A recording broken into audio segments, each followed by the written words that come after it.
back to the McCann Dogs podcast. This is episode 35, and today joining me, as she does every week, is the Director of Online Training, Shannon Viljasso. Thanks for joining us, Shannon. Thanks for having me. Hi, everybody. Now, we have a pretty important topic to talk about today. In recent weeks in our local area, we were in Ontario, Canada, and not long ago, a 3-year-old girl was attacked at a dog park, and it made news headlines. It was met with mixed feelings in social media, and Shannon wrote this incredible article on the McCann Dogs blog about the idea of common sense in dogs, and it has been very well received. Shannon has been contacted by veterinarians, by dog trainers from all over the world asking to republish and repost this article. So if you're interested in reading her article, you can check that out in the show notes below. But today I want to deep dive into some of the messages that Shannon thought were really important to get across. And so this episode of our podcast is called The Problem with Common Sense and Dogs. And we're going to jump right into that. I'm Ken Steep, and welcome back to McCann Dogs.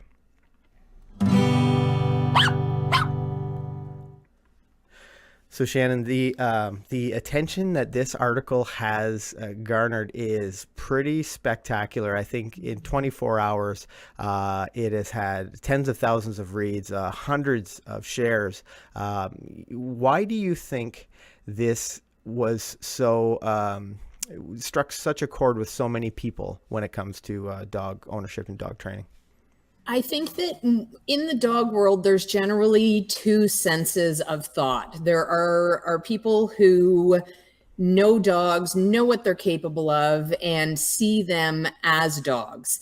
And those people tend to be, the trainers, the vets, those of us that have worked long and hard with dogs, and we know that there's this absolutely amazing creature in front of us. They are so special beyond any descriptive that I could ever give. We all love our dogs so incredibly much, but we need to still recognize all of the time that they are dogs. They're a different species.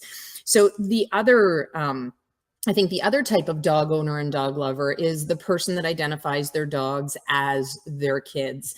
And I don't mean in the sense that, like myself, I don't have human children. So my dogs fill a certain role in my life when it comes to, the maternal things that work their way into my day to day. But I still never lose sight of the fact that I'm dealing with a different species. And there's a certain thinking with dogs that says that dogs are little people, they're little fur kids.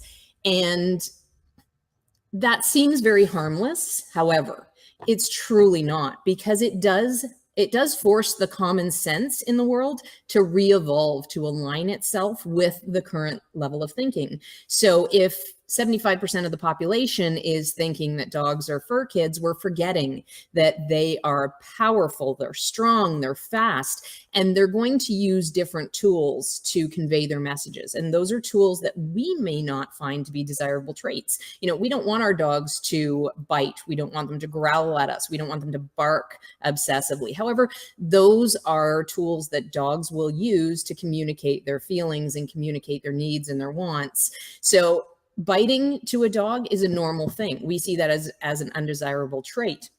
And when we set ourselves up to view dogs as little humans, we forget about the fact that they have a mouthful of razor blades, that they can do a lot of damage in a very short period of time if they're put in a situation where that's their natural reactions are going to come out. So I think that is the biggest message that I was trying to convey with this blog post. And I think it really resonated with a lot of people that know that dogs are still a different species, and that recognize every day and remember that we still need to be respectful of the fact that they are not little humans, and their instincts are going to dictate their behavior very differently than what ours would.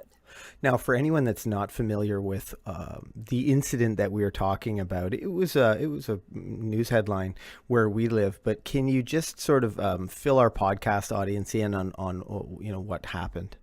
Yeah, absolutely. So young 3-year-old Georgia, I guess they were out with their grandfather on a Sunday afternoon, and her brother was with them as well. They were looking for something to do, I would imagine, and they wanted to go and see the dogs at the park. They didn't have a dog of their own. So that right there in itself is a little bit of a scary situation, because a dog park really doesn't have the structure that it should.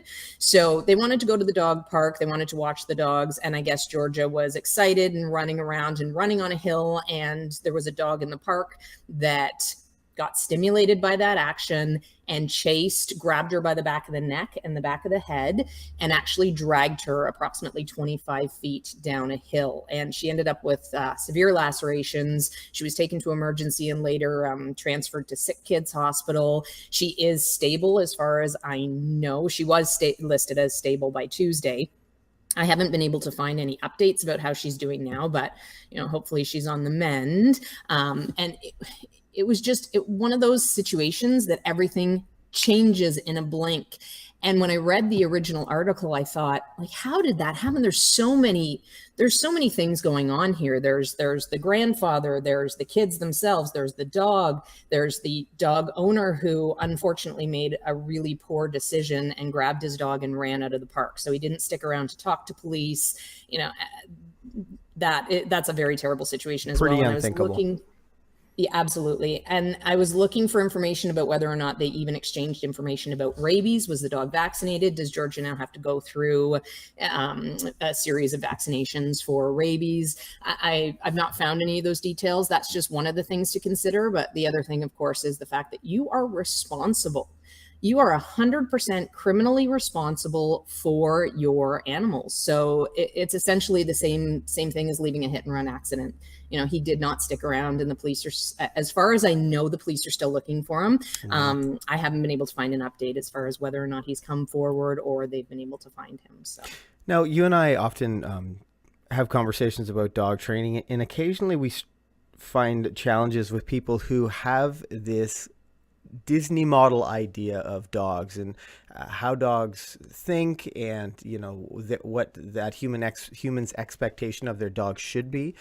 Tell our audience a little bit about how the Disney model of dogs isn't necessarily true, but how a lot of people sort of have this impression that their dog should behave a certain way. yeah, absolutely. And this all feeds into the common sense. This is what I mean about the ideal common sense is shifting in our society because of our influences. And that's what happens.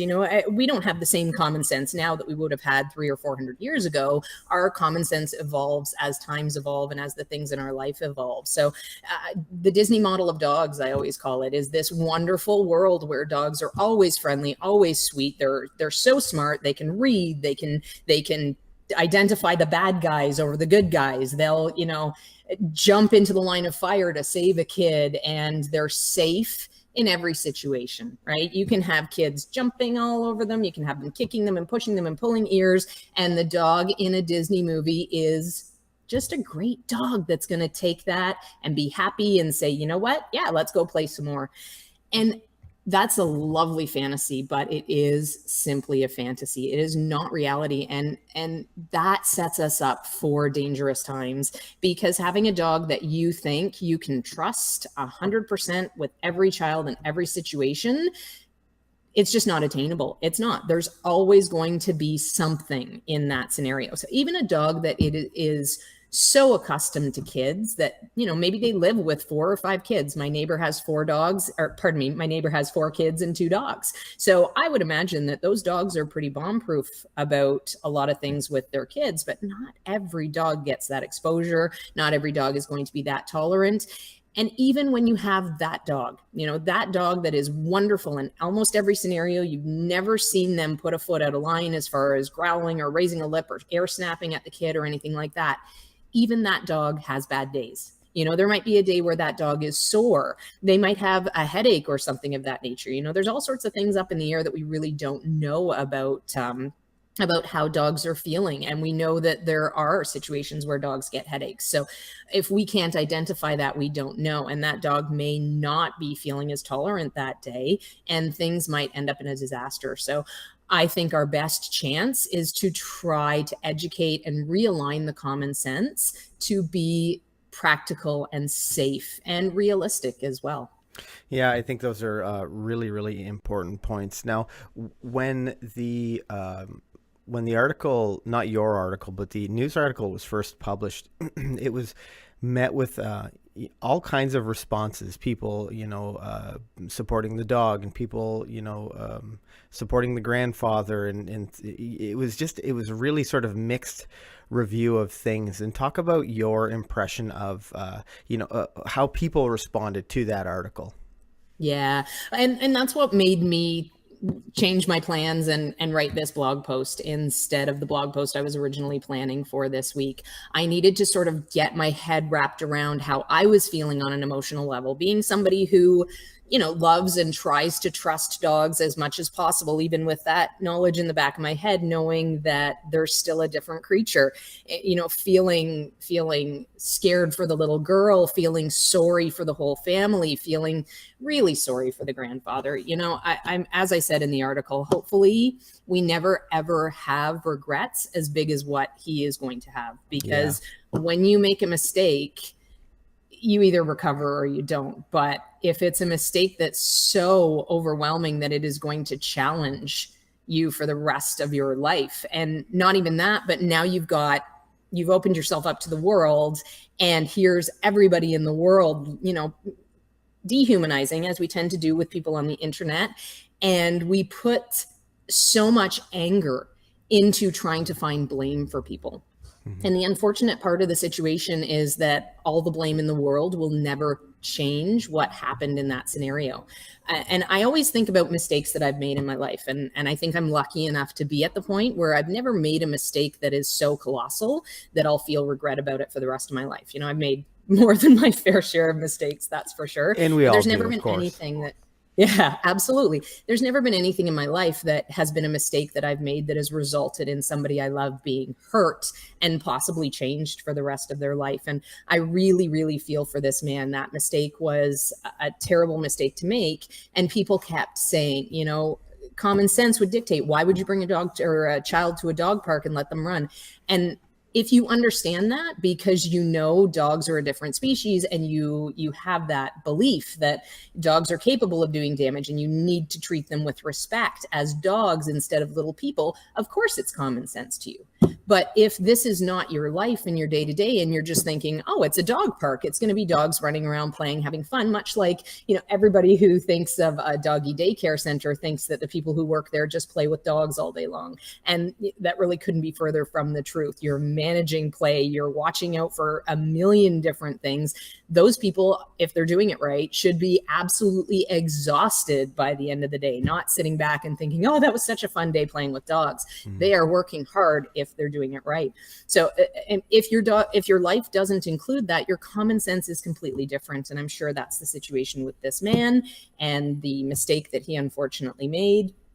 And I just thought I needed to put my thoughts down on paper, and I needed to try to make sense of it. And I needed to figure out how, even in the smallest way possible, I could help to educate people like him, kids like Georgia, to say, you need to use due caution. Yes, love dogs. However, have some basic rules when it comes to it to keep yourself safe. Yeah, I think social media really plays a role in this misconception that dogs love to be hugged, and dogs, love to sleep with the baby. And like, there's all these, you see, pictures and videos and things that people think are adorable, and it gets all this social media attention when it's just such a dangerous scenario. And I mean, this one isolated case may not, have resulted in anything tragic, but it could be. And things could turn so quickly where we just so it totally makes sense that people have an inaccurate common sense when it comes to kids and dogs. Mm-hmm. Definitely, absolutely. So let's talk. In your article, you talked about 4 rules that you need to keep in mind when it comes to kids and dogs. Dealing with dogs, whether it's a strange dog or your own dog. It's important that we follow these 4 rules and making sure to keep kids safe, because that's ultimately what we really want to make sure of, and keep everyone safe. I mean, we talk about it being kids, but there's all sorts of incidents where adults have been bitten as well. It's not isolated to kids, just kids are maybe a little bit more susceptible to it because they're probably more trusting. In my mind immediately goes to some kids that I've met when we've been out with our dogs who have a dog at home, and they say, oh, my Scooter at home is so much fun and we love to play with him, and kids may be able to get away with walking right up to their dog, face to face, where a strange dog, that could be perceived as a sign of a threat. I mean, it's, you've got to be really, really careful. But I think these 4 rules that you talk about in this blog post are a really good way to keep kids safe. So let's jump into the first rule. It's respect dogs as dogs. And talk about that for a second. Yeah, absolutely. And that just basically what I'm trying to convey there is know that they're a different species. As much as we look at them and our hearts just go, oh my gosh, look at my little baby, look at my sweet little munchkin. I mean, we can love our dogs to the moon and back. We can spoil them rotten as long as they are good members of the family and they're not giving us grief. You can include them in every part of your life. You can let them be a full-fledged member of the family, but always remember in that they are a different species. Their instincts will dictate very differently for them. And if you haven't taken the time to train and build tolerance and build understanding of bite inhibition and things like that, you are potentially in a situation where they might act on those instincts a little bit quicker than if you'd spent some time teaching rules and teaching understanding of those rules inside and outside of the home. So, and building their understanding of those skills is only going to help you. If this was a situation at the park where the owner of the dog saw the dog getting excited because he'd taken enough time to know his dog, you can tell when your dog's getting stimulated. You can read that body language. And if the dog had enough training to be in a situation where he was off leash, which I personally think if your dog is not under good voice control, they should never be off leash outside of your home. Period. Absolutely not. Far too much risk. You haven't taken the time to teach a great recall. And I don't mean this to sound like a lecture, but it's so important. Don't let your dog off leash. Don't let them be in a situation where they could end up in a disastrous outcome. So there's no question. You are responsible for keeping your dog safe. You are responsible for keeping other people safe. So that's quite a risk to take. It's just not worth it. Yeah. And if this man's dog had started running and he'd been able to say, hey, or come, or call the dog's name and broken that stimulation and that excitement and redirected the dog, that's going to be a much better outcome. Now, that is a very well-trained dog who, when they're in that high of a level of stimulation, will listen to a recall. It is absolutely attainable for all dogs if you put in the work, but you need to be honest with yourself. If you haven't put in that work and you know there's a chance that your dog is not going to respond, they should not be off leash. And again, this is an awful situation. I also, I have my frustration with this man, my anger with this man for leaving the scene and leaving Georgia to sort of fend for herself in that scenario. But I also think that he probably wasn't expecting his day to turn out that way. He went to the park to play with his dog, just thinking, this is going to be another day in life as usual. And I feel bad for him as well, that his life took such a drastic right turn because of that one decision that should have been an innocent decision, but he really needed to have done more training with his dog. And of course, without question, he needed to stay and try to help as much as possible. Yeah, this definitely gives this story a really villainous turn when he escapes like that. And this is just horrifying to believe that anyone would do that, or that would be someone's first instinct to run away. It just doesn't make sense to me. Now, when you talk about treating dogs as dogs, I think I immediately think about our border collies that I do sheep herding with, and they are the most well-behaved, sweetest, kindest things. But the moment we get out to the field, they turn into these little working machines. They love to herd the sheep. They want to fetch them and gather them and bring them to me. But that is something that is deeply ingrained in there through years and years of breeding, and it would be very difficult to consider to build that out of them, to drive it out of them. One of my greatest challenges I have is to, it's essentially an attenuated hunting behavior. You just sort of take the end stage of that hunting off, but they are naturally dogs. And I can go in the agility arena. I can run agility with them. I can do rally obedience and have lots of fun. Have a dog who loves to listen, but we get out to the sheep field and they switch back into dogs. And I think the idea, and maybe we've come a long way from the idea of dogs being used almost as a tool. They were bred for a lot of these reasons, for working and whatever, and then it became we would breed for aesthetic reasons. But I mean, this all boils down to the fact that dogs are dogs, and they were used for all sorts of other things rather than just to lay next to us. That's something that's of a real benefit to us when we're watching TV or when we want to go out for a walk with our four-legged family member. But they really they are wild animals who we have turned into family pets. It's important we don't overlook that. Absolutely. Now, go ahead, Shannon. I was just going to say this is where training comes into play. Right. You can either let your dog have those instincts and hope that you never, ever have to contradict those instincts, or you can acknowledge those instincts, know that they're there, know that they will always be there, and then build a training program around that to help to ensure that, if you are at the park and your dog suddenly does go into herding mode because there's 3 kids or 3 other dogs or something like that, with the right amount of training, you should be able to call them off, using your name, using a come command. If you put in enough effort, you can challenge whether or not they are going to default to their instincts or whether or not your training is going to hold up. And I'm not suggesting that you should try to get out there and challenge your training, but I am suggesting that you definitely have a much better chance of stopping that dog from acting on their instincts if you've put in the time, put in the effort, and you've created a history of your dog listening and responding to your cues.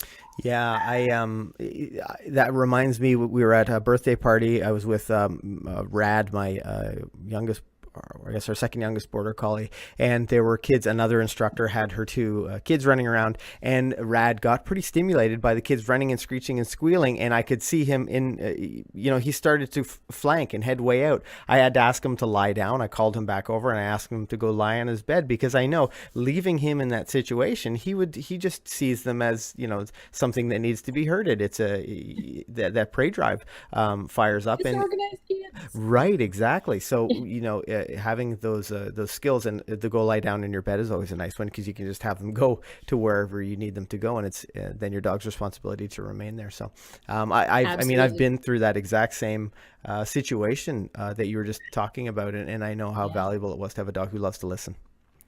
Yeah. And in a perfect world too, your timing on that sounded like it was phenomenal. He started to get stimulated. You immediately stopped that stimulation from occurring. Rather than he started to get stimulated, you let him continue to build that stimulation and then trying to control it after the fact. So in a perfect world, if we went back to this scenario, as that dog owner, if he had recognized as soon as the child came in, I'm guessing the dog was probably interested in the child, probably excited by the child. It probably was a few minutes before the dog actually acted on that. And my guess is that if he had recognized as soon as the dog started to eyeball the child in the park, if he had said, you know what, this is a bad scene for my dog, I'm leaving, again, would have been a great way to avoid this scenario. So learning how to read your dogs, it's such an important thing. It's so crucial. And doing it honestly, there's constant misinformation on the internet where people will say, oh yeah, I know that dogs pin their ears back when they're worried, but my dog just does that all the time. And it doesn't mean that they're worried. And there may be some situations where that's true, but the majority of the time, 99% of the time, if you see a dog pinning their ears back, it's because they're concerned about whatever's going on in that environment. And you need to read that. And adjust for the dog. Help the dog know that you've got their back and you are going to advocate for them. And if they're worried, you're going to make sure that you somehow try to make that situation okay. And there's so many different ways to get into how to do that, but you need to do something. And that starts with acknowledging that that body language is accurate. So many times we try to say, oh, my dog's different, he's not really worried and he would never bite. No, if he is showing those signs of stress, those are appeasement behaviors. He's trying to say, I don't want any trouble. I'm concerned. I'm uncertain in this scenario. And you need to respect that. Even if you think you know your dog differently and you know your dog better, it's just not worth the risk to assume that what you're thinking is the accurate situation. We know that certain displays of behavior mean certain things in dogs, and we need to acknowledge and advocate for the dogs based on those things. Yeah, it's really important as a dog owner. I love that. The next rule you talk about speaks to the kids, is teach your kids to be calm around dogs. Yes. And I think it's really important that kids know that the way they behave with their own dogs at home is unique. They may have this fantastic relationship. My neighbor with their 4 kids and 2 dogs, they play beautifully in the backyard together. They're all over the place. I'll watch body language. The dogs are having a blast. The kids are having a blast. The parents are always watching. They're really diligent about that, which is fantastic.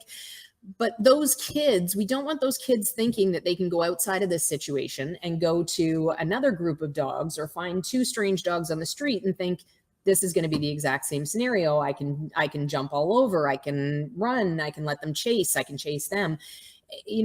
With anything other than your own dog, kids need to know the situation is different. So set your rules with your own dog and make sure that you feel comfortable with how your dogs and kids interact. And again, it's always going to be different as far as your rules, as far as the safety of your dogs go. Just, I would say my rule of thumb with that. And when my niece and nephew come over and my dogs are playing with them, they play great. But as soon as I start thinking, I don't like that, I stop the play. So Ned, for example, he's 18 months right now. He has been learning, and he does a great job when he's playing with those kids. But there was a time, maybe when he was around 12 months old, where I saw him starting to get a little bit too stimulated, chasing my young nephew, 4 years old. And I thought, I don't like this. And I stopped it right away. I just called him in. I had him lie down. I broke the excitement and the stimulation for a few minutes. Once he had sort of settled, I said, okay, go play. And I watched very closely. His play behavior was much better, so I let it continue. And I'm very clear with those kids for their safety. This is a unique situation. You cannot play with other dogs like that. You cannot assume that it's going to be okay to chase and run away from, etc. You need to be calm with other kids. And I, adamantly push that opinion on my sister as well. You make sure they're always calm, avert eye contact, staring, as you said earlier, walking directly towards a dog and staring directly can be perceived as a threat depending on the dog. And that's a situation where you don't want to see that dog be in a situation where he's feeling intimidated. He may or may not have experience with kids. You just don't know. So the default behavior with all kids, all dogs, should always be calm, and then teach them to greet properly, not putting hands over the head, offering a hand for sniffing first, and then maybe a little tickle under the chin. That's going to be unintrusive for the dog. Keep it very calm and make sure that the kids know how to interact with strange dogs and how to ask. Actually, that's the next point. Yeah, no, and that brings us nicely into the next point. And it's first ask the human and then the dog. But let's give this a little bit of context. In your article, you talk about trying to educate parents and kids when they approach, and talk about your personal experience with that. Definitely. I have lots of personal experience with this because I tend to walk my dogs in a lot of areas where there's families and outings and whatnot. I'm down by the waterfront a lot, things like that. And I love it when I see the kid ask. I love it when the kid is approaching and you see them sort of whisper to their parents and then they say, can I pet your dog? And I think what's happening in that whisper is Mom, can I ask to pet that dog? And mom or dad, sorry, I shouldn't be one-sided on that. Mom or dad saying, yep, as long as you ask the person. So I imagine in that situation that the kid is getting yet another measure of education, and that the fact that their default was to say, hey, mom or dad, can I ask to pet that dog, is fantastic. Unfortunately, that only happens, I would say, on average about half the time. There are times when I have kids come running right up with their parents way back.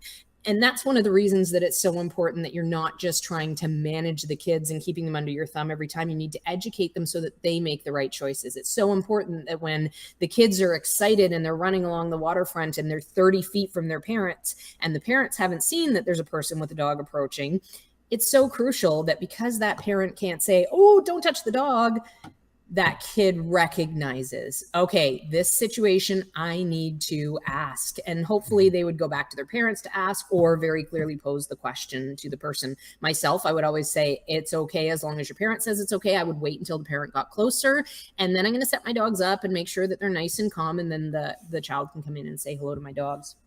I absolutely love it when that situation goes as planned, but it doesn't always. I would say about half the time I get a child that just runs right towards my dog, and I do stop them. And sometimes I get parents that are really angry with me for doing that. And I mean, obviously I don't physically stop them, but whoa, this is how we approach dogs. What I want you to do is this.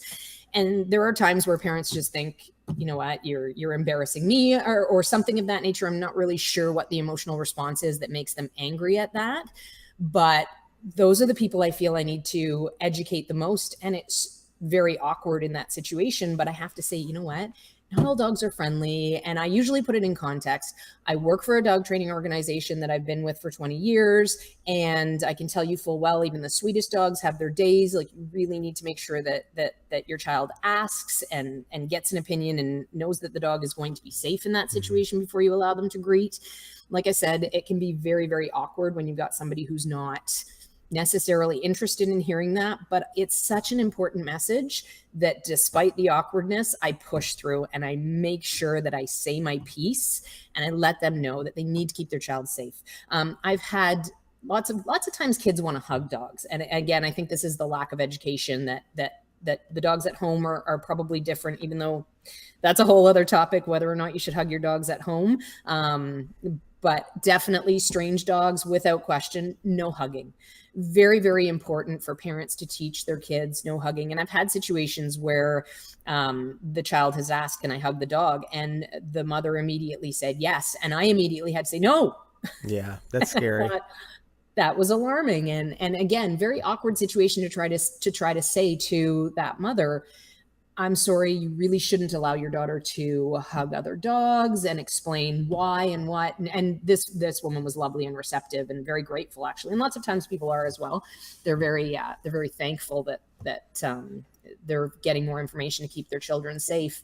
And that woman was, but it surprised me because the child was 5-ish, I would say. Yeah. And that's a long time to have lacked in that education. So for sure. Again, it really does speak to the end. It sounds like this, this lady was very invested in her, teaching her kid all the right things, but just had a, maybe not the right common sense when it comes to dogs, because she didn't know. And it's not her fault. It's just sort of the situation that is the case nowadays. Yeah, absolutely. And that's because the influences of people who maybe don't have dogs are even further from where they should be. So, if somebody who doesn't have a dog in their family, those kids are learning through Disney movies and things like that. And the parents aren't necessarily ingrained in the dog world, and they don't necessarily have a lot of situations where they're concerned about the safety around dogs. Then suddenly they get into a situation where there is a dog, and they're relying on, again, the common sense that they've perceived from the influences in their world. So watching movies like My Dog Skip and Lassie and Old Yeller. Well, not Old Yeller as much, but Old Yeller maybe had a good lesson. For sure. Yeah, just so important. So ask the human first. Is it okay if I pet your dog?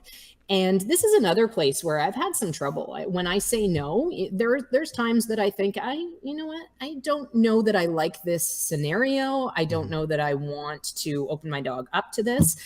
If you have your dog out and about and you think, oh, my dog's not going to like this, say no. But unfortunately, sometimes people get upset with that. They really don't understand, and they get upset that you've suggested that they shouldn't pet your dog. And there's got to be a reason for that. If you're out and about and you want to say hello to a dog and a person says no, not today, just respect it. They know why they've decided to make that decision, whether the dog's in training and they don't want the dog to get the reinforcement of somebody saying hello because they're working on trying to teach their dog not to jump up, or whether they know that their dog will be worried and potentially could growl or snap or bite. Listen to the answer and respect it. Don't be upset by it. Don't be offended by it. Just, okay, well, have a nice day and move on with it. And then the next thing I would suggest is don't necessarily rely on the owner's opinion. Ask the dog as well. And this is where it's so important that everybody, not just dog owners, learns a little bit of basic body language. So it's pretty easy to recognize if you've got a really happy, wiggly puppy who says, I absolutely would love nothing better than to be pet by you right now, so I'm coming over to say hello. That's easy. That's a given. If you've got a dog that's sort of a little bit more standoffish, if they are trying to look away from you, if their ears are pinned back, if their mouth is open and they're panting, if their tail is tucked, if their hackles are up, all these little signs will tell you that dog is not giving you permission to greet them right now. And for whatever reason, that may be something that the human has been working on. It may be something that's new. It may be something about you that is putting that dog off. We get people all the time saying, my dog is absolutely wonderful, so well socialized, loves everybody, but today he absolutely lost his mind over a child in a hat. Maybe just, sort of like the common sense with humans. This is something he's not been exposed to. He didn't realize that there were situations where there could be this brim over a person's face, and it's put him off. Mm-hmm. So the human may not necessarily know that at the time. They may not necessarily know the dog's about to have a panic over somebody approaching wearing a hat, but the dog will know and the dog will tell you. So respect the answer. If the dog says, no, I don't want to greet you, you need to move on from that. Oh, he's a little bit uncertain today, so I'll just say hello from afar and what a cute pup, and maybe have a conversation with the owner, see if the dog gets more at ease, and then if they do, you can try greeting at that point, or see if they're eager to approach you to greet. Again, it's always important that when you're greeting, you're letting them sniff you first. You're reaching underneath the chin and giving them a little tickle, not over the head, not over the face. Those things can be very intimidating, especially from strangers. So just a nice subtle greeting with that. Yeah, and that leads us to the owner knowing their dog, or doing their best to know what your dog's limitations are, or where that threshold might be that would elicit, the response that you don't want. So I know you did mention that we will encounter things that we didn't realize were challenges for our dog. And that's sort of the essence of dog training, proofing through some of these things, identifying some of these challenges. But talk about how it applies in this scenario, really knowing what your dog is capable of.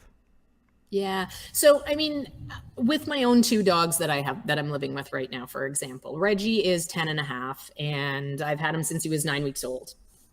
And he is a very soft dog. He is wonderful. He's super friendly, but in that really wiggly, submissive sort of way, which means that I'm very cautious with him. Because even though his entire life, every single time he's had a soft moment, which is a lot of the time, probably 50% of the time, he's being like the sweet, soft dog. He's not a run forward into the wall sort of dog.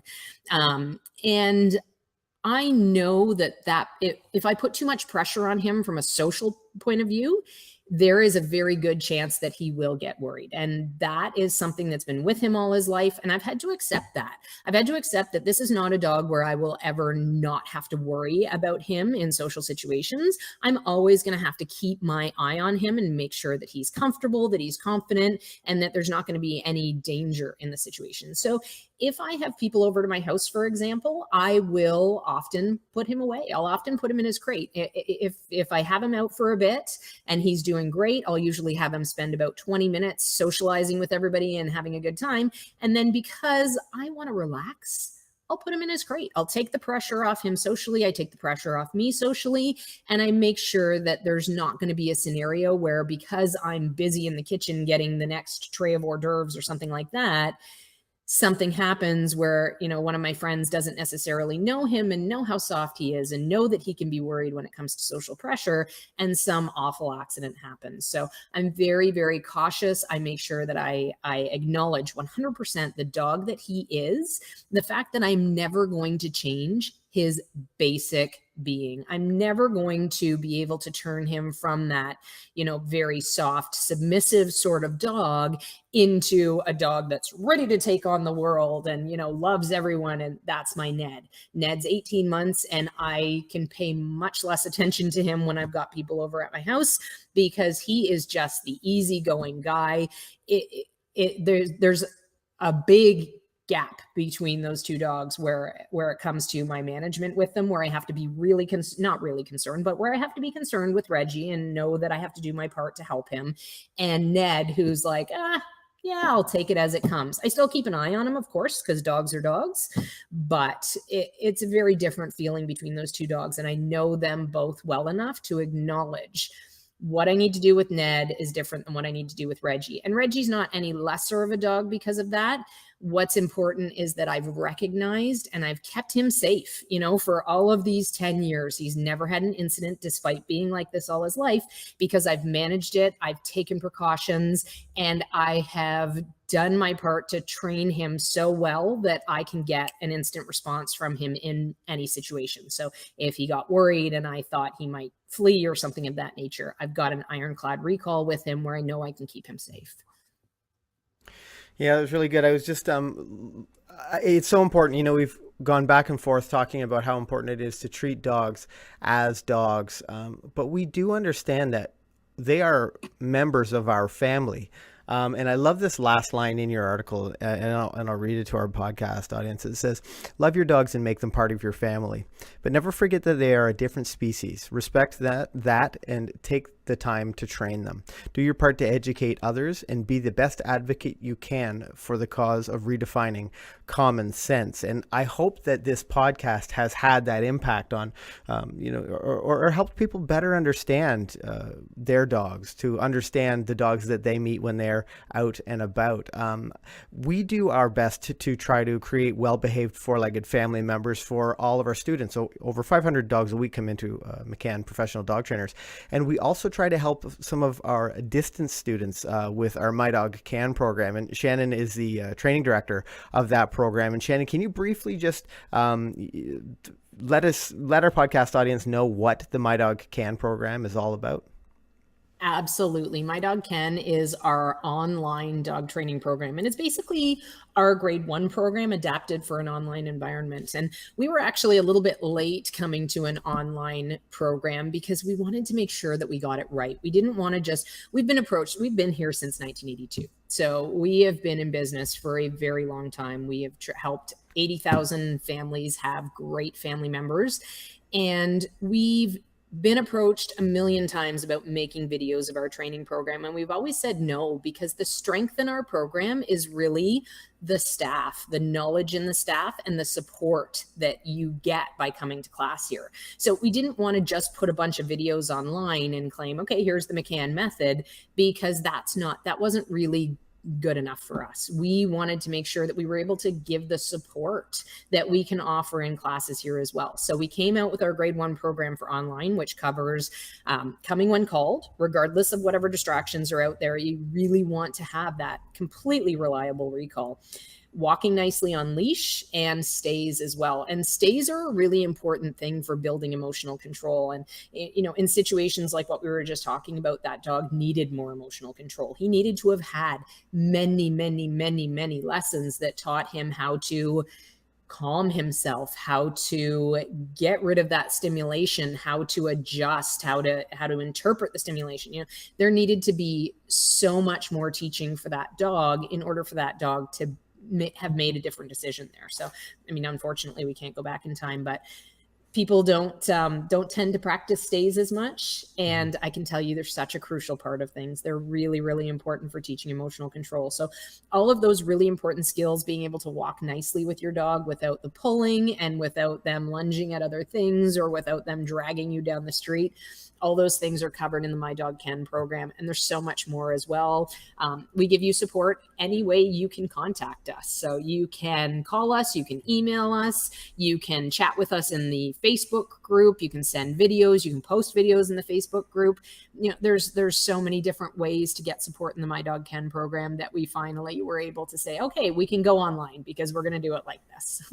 Yeah, it's really nice. It's a really nice transition. And I know Shannon and I spent a couple of years trying to really bring that super successful McCann Method Grade 1 program over to the online space. And I feel like we've really hit our stride as we see our students in the Facebook group and through email contact us talking about their big wins. I mean, this past month has been especially cool seeing all of the really excited dog owners who have come so far with their dogs. And I think a lot of people just didn't have the expectation that their dog would listen and that their dog would come reliably each and every time. So it's exciting to see those people, really enjoy the success that they've had through the My Dog Can program. So I'll drop a link in the show notes below. And if this is the YouTube video, I'll drop a link to the My Dog Can program in the description below. And Shannon, was there anything else that you wanted to add?